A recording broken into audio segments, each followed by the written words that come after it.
What's up, guys? It's your tour from the Iron Skillet Podcast. It's been a long time since I got to say that, but this week we're back with a new episode, and we have Sam Snowden, a filmmaker originally from Carmel, California. He got his start with the camera making highlight videos of him and his friends playing sports at a young age. As he transitioned into college at Cal Poly University, he found a core group of friends, and the camera became a way for Sam to capture all of their important moments and memories. In this episode, he shares with us his experience moving to LA one summer, interning for a music management group, and almost dropping out of college. What he learned from his experience living abroad with his friends for a period of time, how what you're creating most times isn't as important as who you're creating it with, and he goes into detail on a film he recently released on his YouTube page titled How College Changed Me. Sam also talks about the importance of story in filmmaking, finding your voice as a creative, and how essentially doubling down on being yourself gives you the best chance at success and longevity. Freshly graduated from Cal Poly a few weeks ago, Sam has a clear vision for his next few steps as a creative and plans to hit the ground running. Ladies and gentlemen, this is an episode jam-packed with value. We're so excited to bring it to you. Check out this episode with Sam Snowden.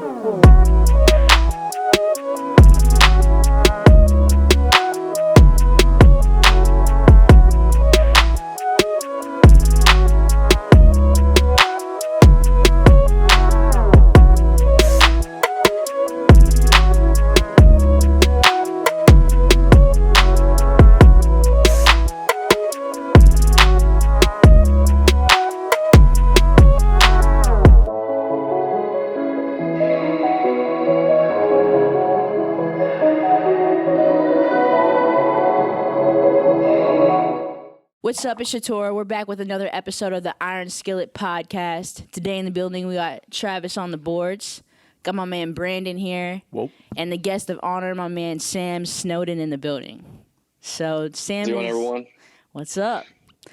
Sam is an amazing filmmaker. He's from the California area. Today we're going to chop it up with him, talk to him about how he got into making films and kind of get his whole story. So, Sam, I want to know a little bit about like where you're from in California, what that town's like, what your childhood was like growing up in that area. Yeah, so I'm from a small town on the central coast of California called Carmel, California. I'm trying to think of like monumental things that people would recognize. Have you guys ever seen the show Big Little Lies? No, I haven't. But okay. That's... I live just about 5 miles from Big Sur, which is like where the Big Few Bridge is, and so it's a cool little pocket in a small town that I had really good friends growing up and like a super tight knit family. So I owe a lot of how I was raised in my childhood to just how it translated into filmmaking, really. But growing up, it was all about sports for me. It wasn't really necessarily about like picking up a camera and filming. I think picking up and filming stuff was just a catalyst for more. And really, like when I reflect more, I think of how sports kind of translated into filmmaking. You guys have probably seen like a bunch of highlight mixtapes and like all that whole scene with basketball and football. And that's kind of how I actually got into filmmaking. But it was always about sports and friends and just making things, whether it was like shitty paper designs or just random art pieces. They weren't ever that great, but I love the process of making stuff, and I also love the process of making stuff with other people. It was never I didn't love school, but I loved doing anything creative, whether it was in sports or even in the classroom. So that's awesome, man. I definitely could tell because when I went back to the beginning of your YouTube, there's a lot of like your basketball like highlights and stuff like that. And I know you talk about being into basketball a lot. You've got some moves. Yeah, I mean, you're shaking some people. You're shaking some people. Thank you, man. Yeah. One thing I wanted to ask you about, I think it was in the piece you did, the Kobe piece. You talked a little bit about how you made something for school and then people watched it and it was kind of like, it was a little bit frightening for you to share it, and you might have stopped making videos for a little while. I wanted to talk a little bit about that and how you got back into it after that. Yeah, it's really interesting. That was kind of like a story that I wanted to keep. I didn't know that it would really relate to Kobe, and it just kind of was a spur of the moment type of story that I ended up making. But it was interesting. That whole thing happened, and it didn't stop me from making videos, but it was that peak time where you're going through like 7th, 8th grade, and people are really like, not egotistical, but that's when you start thinking that you're like the shit. Kind of, you kind of like, either you're good at basketball or you're good at X. And it's just one of those things where I was like, I didn't really know what my lane was. I didn't know if it was videos or if it was basketball. And so I tried a bunch of different things, and I was even kind of into dancing at that point, which is kind of rare for someone in like a small town where I'm from. Just like I wasn't really known for it, but I would always post these Facebook videos. And it was, now looking back at it, it was one of those things where I was just kind of like doing it mindlessly. People would just post stuff on Facebook just to express themselves, or it was kind of like another platform like YouTube, like honestly. Mm-hmm. And then I remember showing up to class that day, and my friend Richard and I had made a video that was not correlated to dancing at all. It was just about it was like a history video that we did for our final project. And my teacher I don't really remember it like vividly, but he had started playing the intro to the video that I didn't send him, but a video that was on the same channel that I had linked. Yeah. So like, you're able to see the recommended videos on the right. Yeah. So like, I don't know, he had the nerve to just press play. And like, as a 7th, I was 8th grader, I was just like the most embarrassed you could ever think in the entire life. Like, whatever, it was a class of like 25 people. And I was just like, God damn, like, all these people are watching me dance right now. And like, it's at the moment, like, reflecting on it, it doesn't really, make me feel that bad now, but in the moment I was so like petrified, honestly. Yeah. And that kind of just, that stopped me from dancing. I didn't post a dance video ever after that. I stopped skateboarding. I kind of like just stopped doing stuff that was a little bit less, different, not frowned upon, but like creative outlets, you kind of, I got a little bit discouraged in that aspect. So I kind of went the more traditional route and focused on sports after that. That's crazy, because I feel like a lot of people feel that way when they're young, and it's the little things that could discourage you, or like you said, you just get embarrassed, and then you kind of shy away from the things that you love just to appease other people, which is kind of sad in a sense. But I think we all go through those things. For sure. And little did we know, 10 years later, right, TikTok would come out and everybody be making dance videos. You would have been the man. If TikTok was back in the day, man, that would have been my app. Yeah, right? You would have been killing it. So I wanted to, when you're going into, obviously you're saying you focused a lot on sports at that point, and kind of filming your sports experience. When you were heading into college, I want to talk a little bit about what you studied, because I wasn't sure if you studied something with sports or something with film. And like, did you know going into college that you wanted to document that process, or did it just kind of fall into that situation? Yeah. It's interesting you say that. I get that question a lot, because people don't really know what I'm studying, because most of the stuff that's on my portfolio is just all film based. But technically the name of my major is Parks and Recreation. They changed the name of the major to Experience Industry Management. I didn't have really any idea what I wanted to do. And even if I wanted to apply to film school back in high school, I didn't have like a portfolio or anything to showcase at that time, which is totally fine. You don't need to go to film school to be like successful in the industry. But it was just one of those things that was like, at that moment, I was like, this is it. Like, whatever I'm going to study is what I'm going to do. I think that's how most 18-year-olds think, that it's how do you know how to make a decision when you're that young? Mm-hmm. You don't know, you haven't had that much experience. So I decided my brother went to the same college I'm at right now at Cal Poly on the Central Coast of California. And he just told me, he's like, I think you'd really love this major. It's pretty broad. Like, you'll be able to meet some good people, and like, you'll be able to get into school, because it's not as rigorous in terms of like, it's not like an engineering or a crazy mathematics major. So I was like, all right, screw it. Like, I'll do it. And I always told myself on the side, like, do your YouTube thing, like, find good friends. And like, you can tell yourself that, but it's really hard to like see it come to fruition when there's all these distractions at school, and there's, parties and trying to meet other people, and like, you're exposed to a whole different landscape. And like, it freaked me out, honestly. Freshman year, I really didn't make that many videos. Mm-hmm. And I kind of talked about it in that doc that I just released, but it was eye opening because it's one of those things that's just like easier said than done. But I think it was a total progression where I just stuck with it in terms of like, I knew that I wasn't going to be able to be super consistent freshman year, but if I just kind of kept that like passion alive, it would eventually come into, it would come into play later. And it totally has. I mean, I feel like I've totally grown, or at least come into my own in terms of a creative in college, Definitely.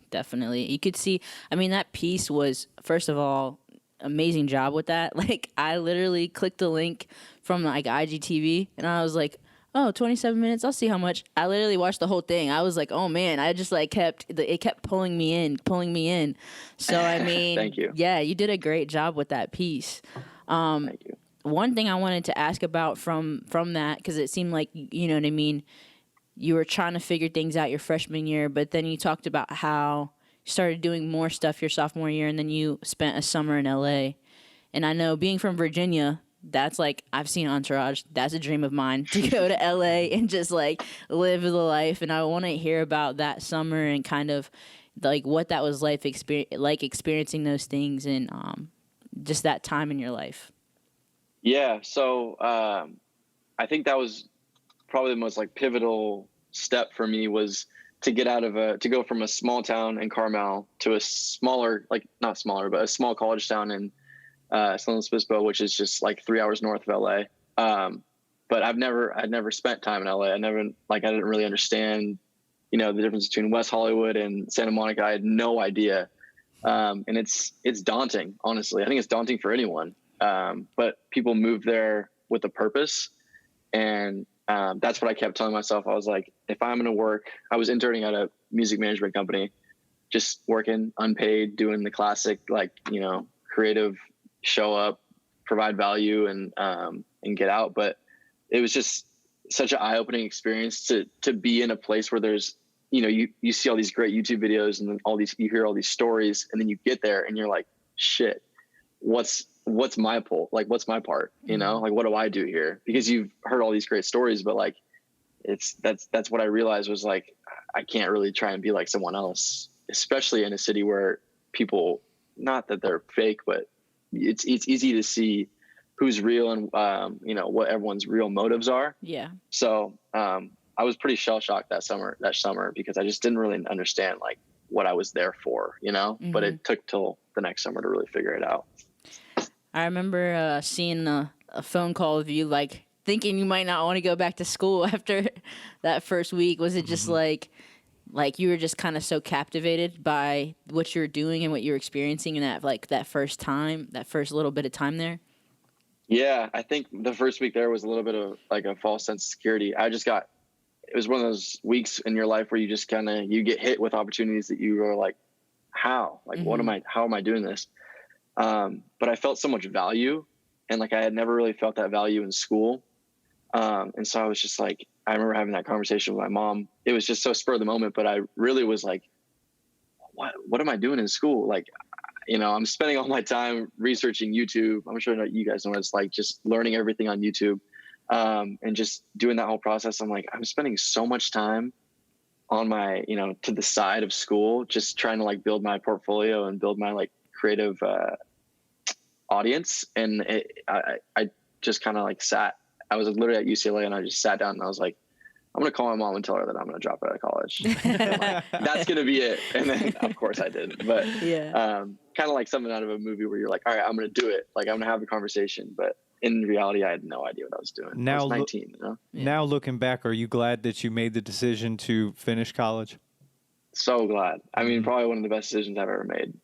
Probably, if not the best decision I've ever made, because college, it's given me a friend group and it's given me, honestly, just confidence. And that's what I didn't have at that time. I think I was psyching myself into thinking that I had confidence, but when you just have to do something over and over and over again, it's just like the podcast, like right when you started, and it's really cool to see the progression. But at that moment, man, I was like, I was so over my head. The documentary would have been a lot different had you made that decision. For real. Yeah. I know. So I also wanted to ask you about like moving abroad or studying abroad, because I saw you did that for a bit, and I've traveled, but I've never lived in another place for a certain period of time. So I wanted to see if there's anything influential that you took away from just getting to go with your friends to another country and spend time over there. Yeah, it was great. And that happened right after I had gone to LA. And it was just like two kind of like fairy tale lands, honestly. That gave me so much like confidence because it was just me traveling with my friends. There's not any expectation at all. If anything, it's just make a video everywhere you go type of thing. But I kind of I've kind of put it upon myself to like challenge myself, make a movie everywhere I go. And it really sparked like a lot of inspiration to me to travel. And it was hard at times to separate the two, like, all right, just kick it with your friends and like enjoy the moment and then, direct them on the side. And I learned how to do that, but I just treated them, obviously they're all my best friends and I love them to death, but I had to treat them kind of like cast members if I really wanted to take it seriously, Yeah. I'd be like, yo, stop here and like, let me get a slow-mo of you. And they're like, dude, what? Like, what are you talking about? I'm like, just trust me. In 2 years, you'll thank me like when you have the memory. Yeah. But that 4 months was like pivotal for me in terms of just like being like, hey, you can take any idea you have, you can travel anywhere and you can make something out of it. And it doesn't matter who you're with. You don't have to be with influencers. You don't have to be with artists. You can just be with your homies and you can make like some special stuff. So that's kind of what I took from that. That actually brings me to one of the things I wanted to touch on. Was in the documentary you said it's not about the people or the famous people or who you're creating it for. It's who you're creating it with that really makes it special. And that really stood out to me. I was like, it reminded me of what we got going on here. Definitely. I mean, it was cool reaching out to you because I felt like I never met you, never spoke to you, but just watching your videos, I was like, I feel like we're like trying to do so much of the same thing because like this is like my little group, you know what I mean? There's a lot more people that are extended, but it's definitely more about just being with them and experiencing things because I don't know how it is out where you live, but where we live, there's not a whole lot to do. You know what I mean? So being able to just be excited to come to the podcast or shoot a music video or like knowing that we have to make a vlog is like a huge thing that keeps me inspired. You know what I mean? So. Oh, totally. And like energy like that is infectious, and it's really hard to find people that you can surround yourself with, and it doesn't have to be like the same creative endeavor, but like it's really true. Like you are who you hang out around, Yeah. And so I learned that through making films and just like about learning more about people's story, but it's everything is connected in a weird way, and I'm starting to learn that whether it's with creative stuff or just friendships and other connections, like the more you put yourself out there, the better it gets is what I have kind of learned. Definitely. Real quick, before we jump into the next thing, I wanted to, touch on something because as I was watching the documentary, I was thinking in my head like he has to be directing them. Like he must have told her to look at the camera and wink or this or that. And then in my head, I'm like, there's no way that he just caught this moment. And like so, because we just got done shooting a short film in the form of music videos, and so that was interesting doing that. But how did your friends react to you directing? And was it an easy task or how did that go? Yeah, it's interesting. I mean, I think looking back on it now, a lot of it's just funny stuff. Like, you get a slow-mo laugh, but like before that, it's probably someone just cracking a joke. And like, that's the 2 seconds that you see, but like the other minute was us just like messing around. So I think it was just trying to find that balance between like, yo, it's all about reading the room. Like if people don't want to be filmed, you can tell, and like I learned that just from filming with a multitude of people and different things. But I think for me, it was like, you have to have so much confidence in yourself directing them, because at the end of the day, like they don't really know what you're talking about. So you kind of have to fake it.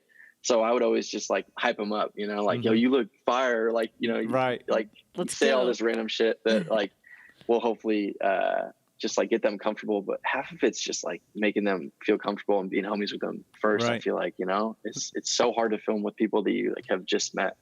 Like you see the vision, so you're trying to get them to act it out, so to speak.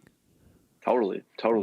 I know this is kind of along the same lines, but one of the things I wanted to ask you is like, I think for people that are just getting into it, reading the temperature of the room is really hard. And you may have gotten to be in rooms with some really influential people. And I feel like that can be I would have anxiety. I'd be like, what do I film? What do I not film? And so like, how did you learn that? Was it just kind of picking up on body language or like just communicating directly with them? That might be something good that would be advice for people that are trying to figure that out. Yeah, it's so circumstantial, and I wish there was a formula because I think it would help young kids or any creator, or photographer, videographer that's just in a room. Like I've been in rooms where I haven't filmed at all, and like I just sat and just kicked it and talked to them, and that ended up leading to more opportunities. So it's kind of hard to. I think it's just knowing people, and like it's really interesting. People are really. Everyone is so different around the camera. Some people love it. And I've been in like studios where people are like, it's just not the vibe. Like they don't like it. They'd rather you just talk and be like a normal person in the room. But it's one of those things I wish I could put like a, instruction manual on. For sure. But it's just so circumstantial. And I think it's just one of those things you learn through growth. And as you get more confident with your own craft, you'll be able to like pick up on certain things. And like what I realize is, I don't need to actually film as much as I think I do. I just need to think it out first and then execute. And that's what is huge, is like not wasting people's time. That's huge right there. Yeah. Because our friend J Law, another videographer, we got many videographer friends, but anyways, he always says, shoot more than you need. But also that's in a sense of music videos, but I always think of that like when we're doing vlogs and stuff, I'm like, we just need to shoot as much as possible, so when we go to edit it, we got more than enough footage. But that's a good piece of advice right there. Definitely planning things out first. And one thing that I noticed was just like your storytelling in the pieces that you've put out this year is amazing. And that's hard. I mean, I'm just now getting into editing like our vlogs, and I'm trying to learn how to make it somewhat of a story as opposed to just a bunch of random clips of us doing stuff.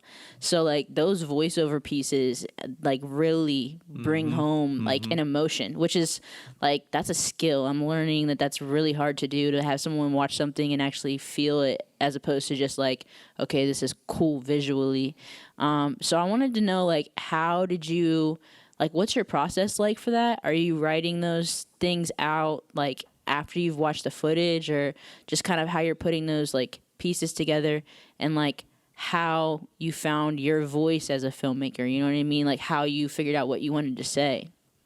Yeah, it's funny you say that. I used to hate my voice, like my actual voice. I hit puberty like super late, so I felt like my voice was always super high, and I hated it. And I deleted that YouTube channel like a while back, but I used to do voiceovers, and I used to do the same stuff I do now. Obviously it wasn't as high quality, but I was so embarrassed about it, and it was so self-conscious about it. And I told myself going into this year, I knew that like the way to like really tell stories is to like own your voice, because you can't just change who you are.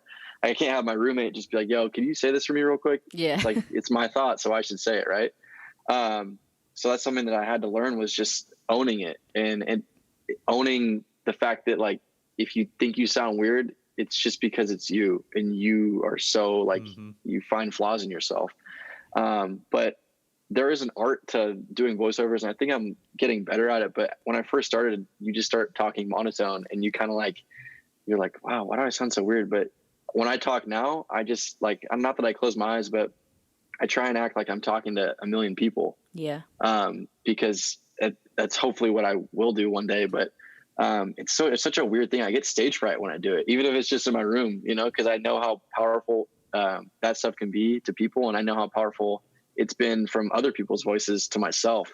So that's kind of what I try and put. Obviously, I write everything out, and like for the Kobe thing, that was like a one whole story script, that took forever to re-record because I'm like, do I sound weird? You know, do I like, Yeah. this is like this is something that's tragic. And like, I don't want it to be about myself, but it's something that I don't know if anyone will ever master, but I think the best thing you could do is just own your own voice and like really like, own it. Tell your story. You know, with everything you just said there, I think we all get that way about our voices. And of course, we all, you know, it takes us a little bit to find our voice. But there was a quote in the documentary that stood out to me that I think touches everybody. And it said, I think too much. Yeah. And I was like, wow, that's my life quote right there. Brandon. Like if I was still in high school, that would be my yearbook quote. I think Exactly. too much. Yeah. Get it tatted. Exactly. I might. Yeah. Definitely, I feel like we can all relate for that to that.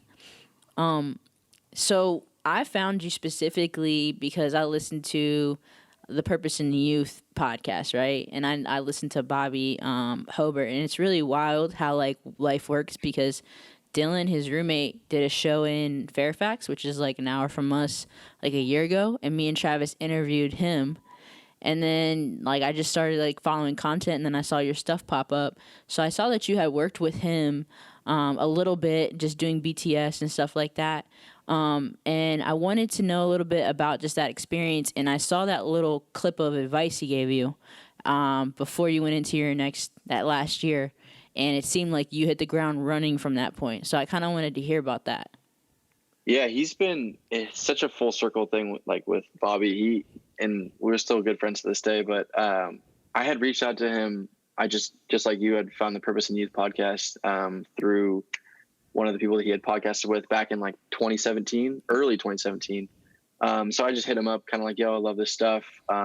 Always loved his story, loved everything that he was preaching. And I just love the fact that he was doing it. You know, he was no excuses. Like you can't argue with someone that drives Uber 12 hours a day and then spends their other 5 doing what he loves. So I thought that was such a cool concept. And I had originally hit him up that first summer when I was in LA, just said like, yo, if you ever need anyone, blah, blah, blah. Like, and he was like, yeah, for sure. But like stuff didn't work out. He just didn't end up needing a videographer. And then the next summer he had posted a story, said like, I need a videographer for a podcast tomorrow.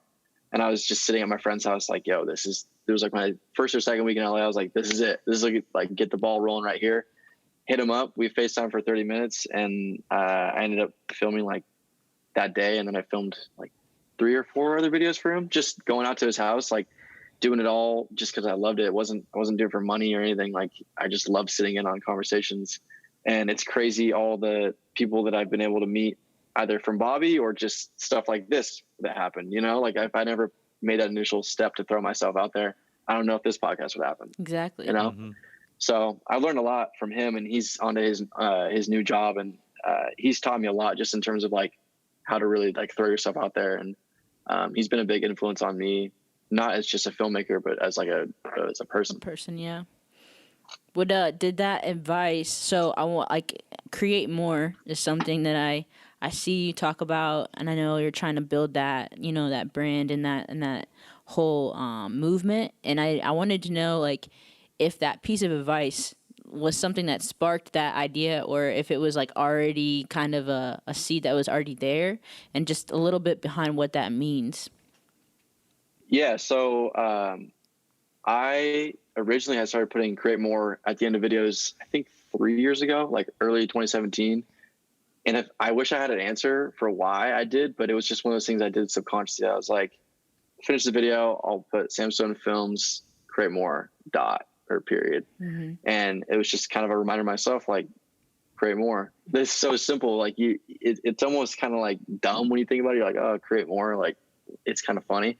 But it totally caught on just within my like immediate friend group. They would kind of like just give me not shit, but they would, it was just like a funny thing to say. Yeah. And I was like, this is kind of sticking with people. And like, I don't care that it's not like a super serious thing, but I was like, literally that's like what I want people to do for my videos is just be able to self-reflect and create more of whatever it is they love to do, whether that's like art, whether you're, you know, you just want to create more moments with friends or create more love, like just create more of that. That's what I think people are most powerful is when they're creating.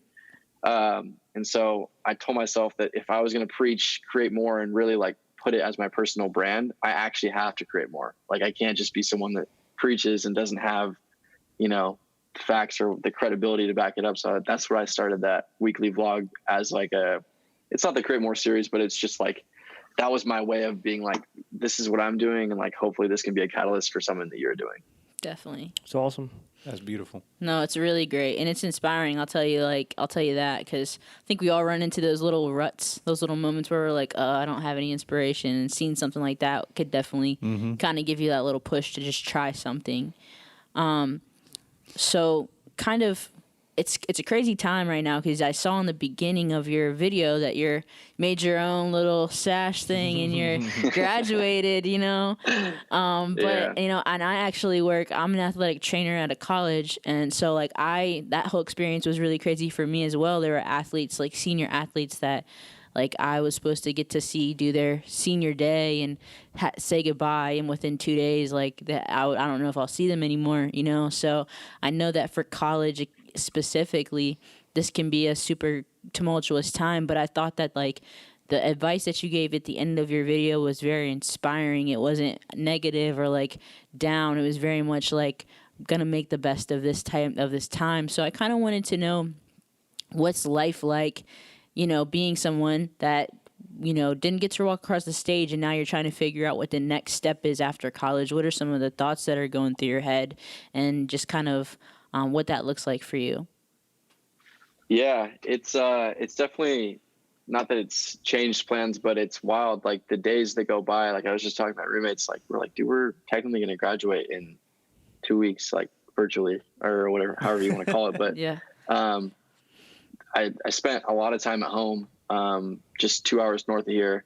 And that was so, there's so many things you can complain about, whatever, like COVID and all this other stuff. But like, I mean, how can I complain at all? I'm not sick, and like I have the ability to wake up every day and still be able to do what I love, whether that's editing or maybe I'm not able to film in big groups, but like it could be so much worse. So it's given me a lot of perspective. I think it's given me like a lot of inspiration in a certain aspect of just trying to make most of every day and not taking every project so seriously, but just taking it like, I don't know the best way of saying it. Just taking every project with a grain of salt, like, not trying to make everything your last, and just really like owning what you have is something that I've tried to like learn through this whole process. But, so the plan was, I mean, my plan, which is, it's never really a plan. It's kind of always just on the fly, but yeah. I was supposed to move to LA and, do some video work in LA, but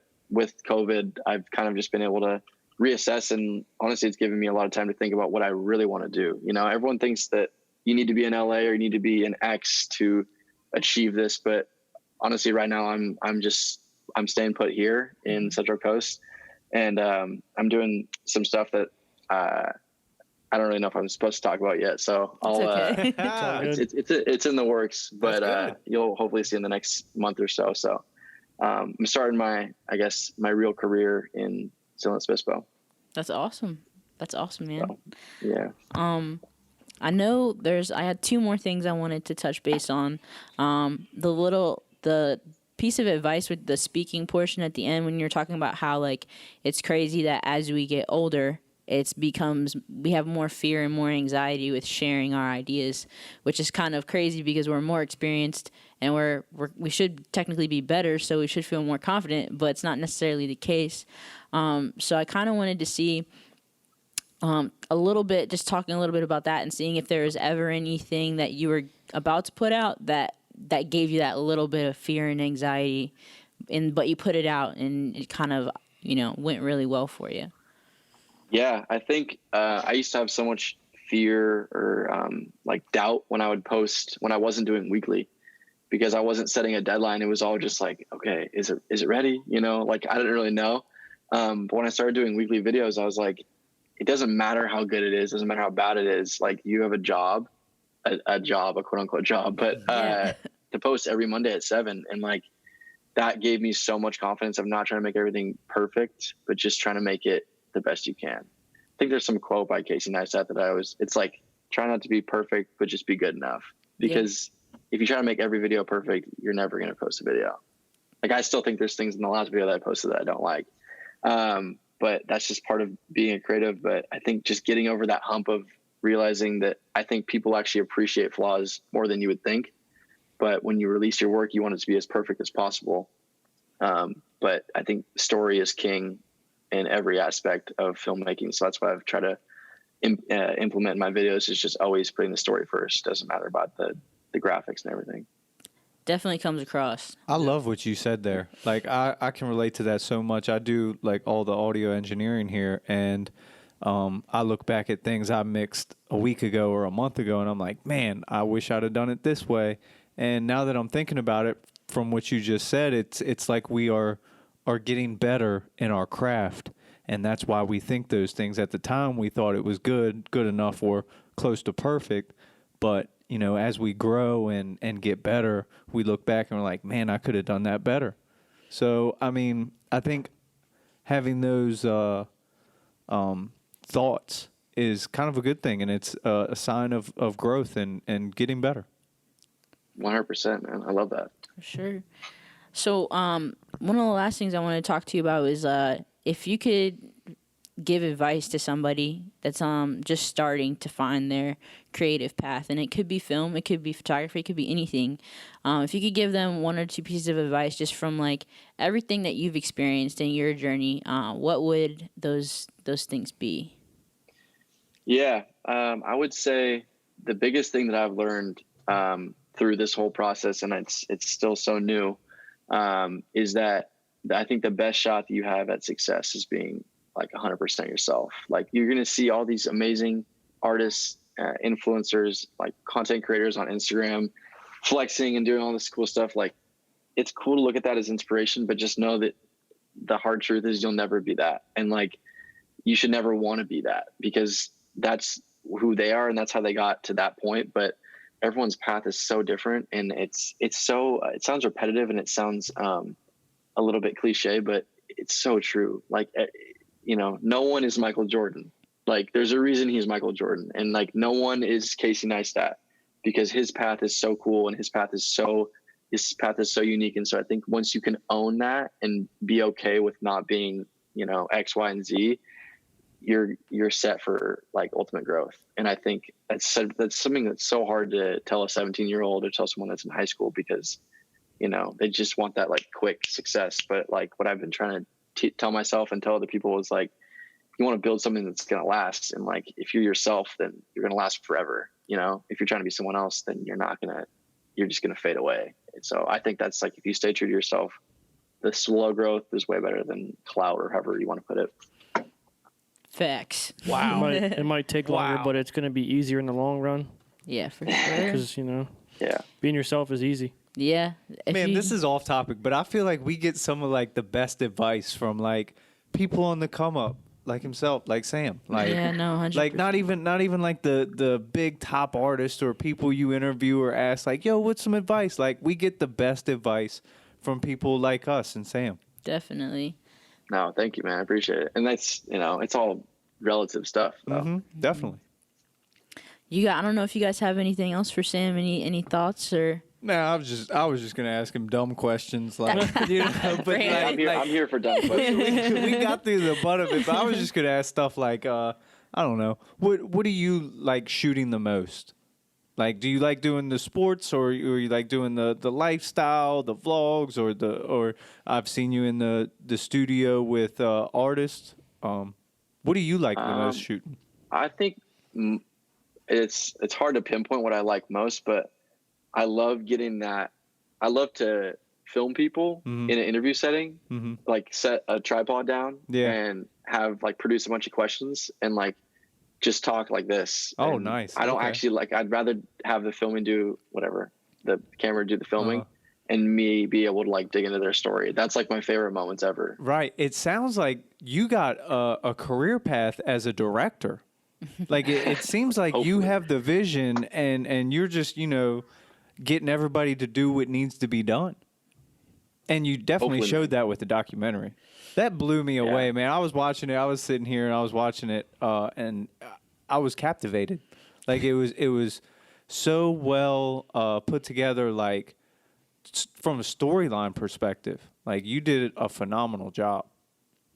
Thank you. I appreciate you watching the whole thing. That was my worry. Like I was like, you think people will sit through the whole 27 minutes? Like that's scary when you see a video that's that long. Well, it's a Netflix episode kind of. Yeah, true. I seen documentary. You know, you think documentary. I think a little bit longer. So like 27 minutes. I'm like, all right, bet this is cool. Honestly, Shator told me about it, and I sat down and watched it. And she told me, she's like, it's 27 minutes. I was like, damn.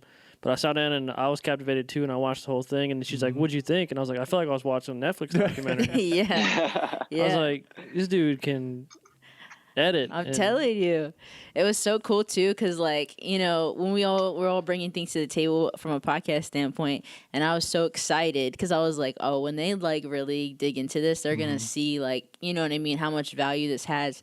So today we're doing our prep, and Brandon's like pausing, he's like, this thing is so crazy. And I'm like, I told you. And then he's like, he goes and he paused it again. He's like talking about the video. I'm like, I told you, man. And like, I dropped the link. I told you guys to watch it. So, you know, definitely shout out to you, because I know digging through that footage and taking the time to kind of really build out that story and chapters and everything had to be a lot of work. So definitely paid off. Oh, I got two really good questions. All right. Go for it. Because I always ask these fun ones to Trav. Like I said, we just shot a short film, and I asked him, I was like, how many gigs was all that footage? How much was it? We did a 15, 16-minute short film. How many gigs was it? I don't even remember. Was it? It's like 100 and something?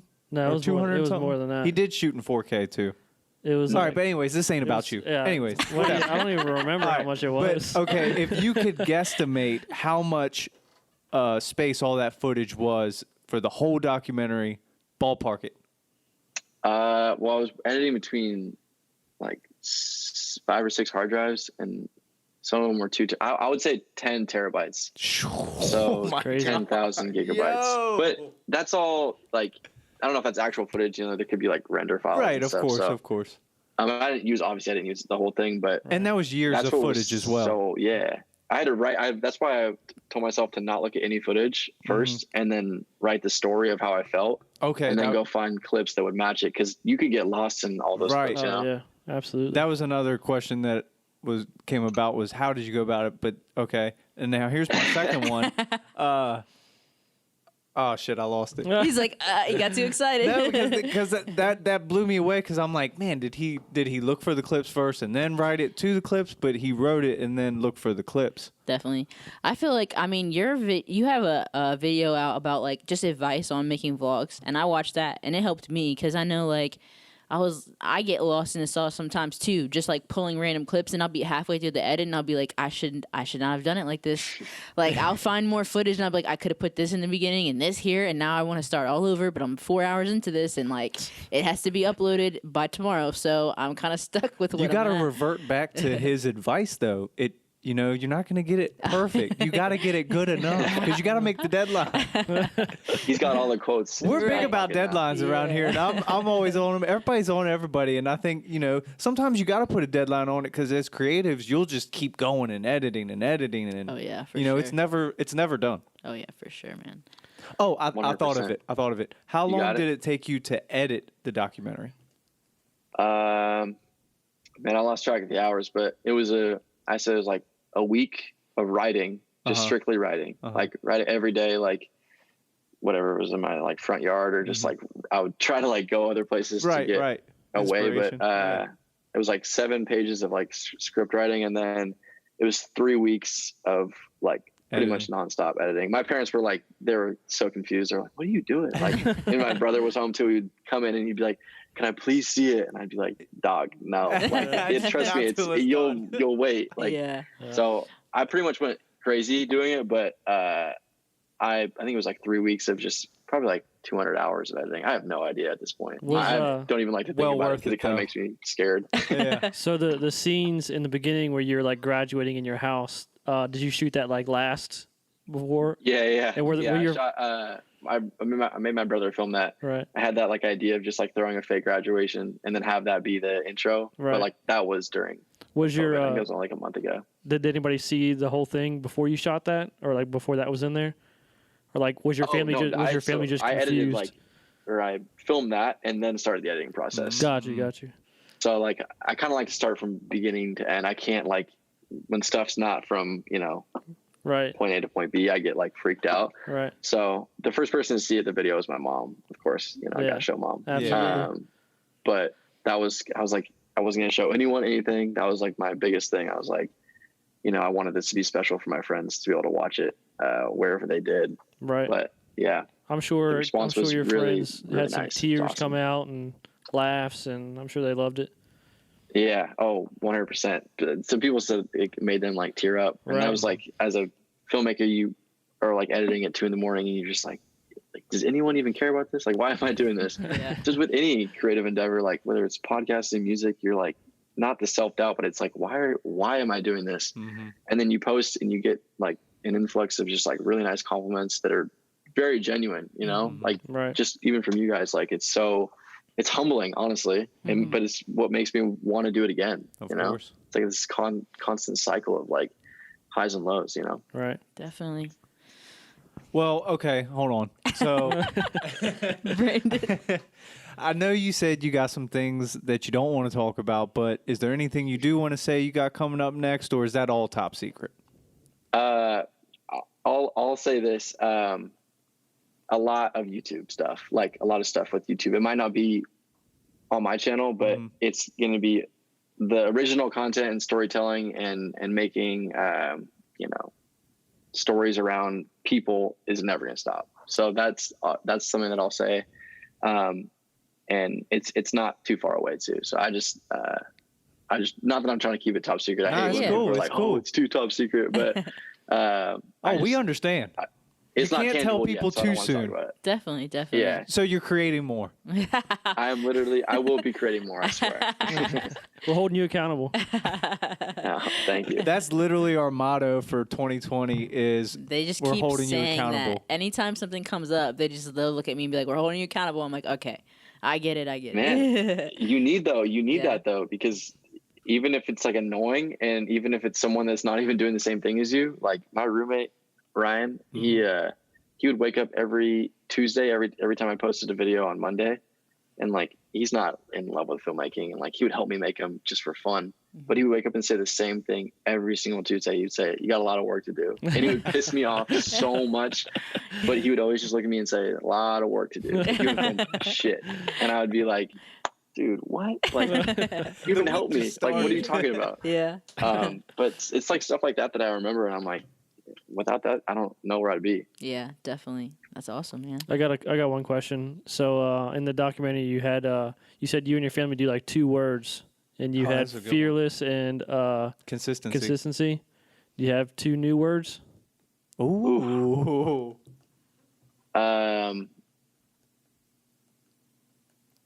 Damn, I didn't think about that. I mean, that I still want to be fearless. I want to be consistent. Right. I think there's one thing that I really want to work on, and that's I like to use the word worth.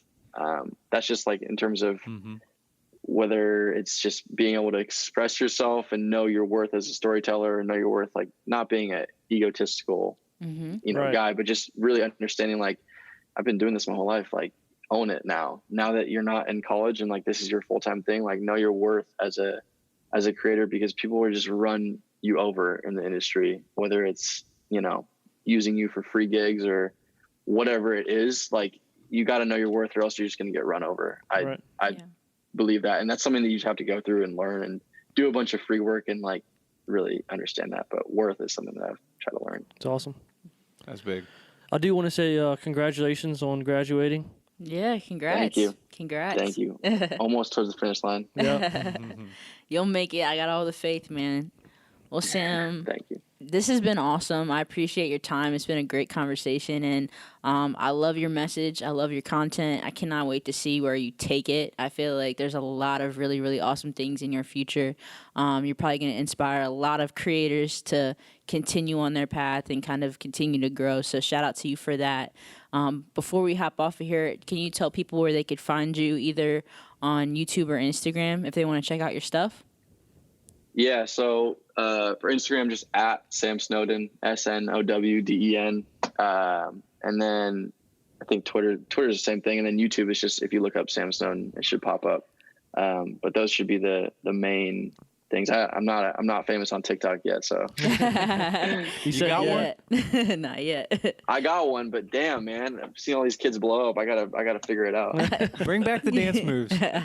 He's I think so. Maybe that's my true calling. Yeah, you never know. Create more.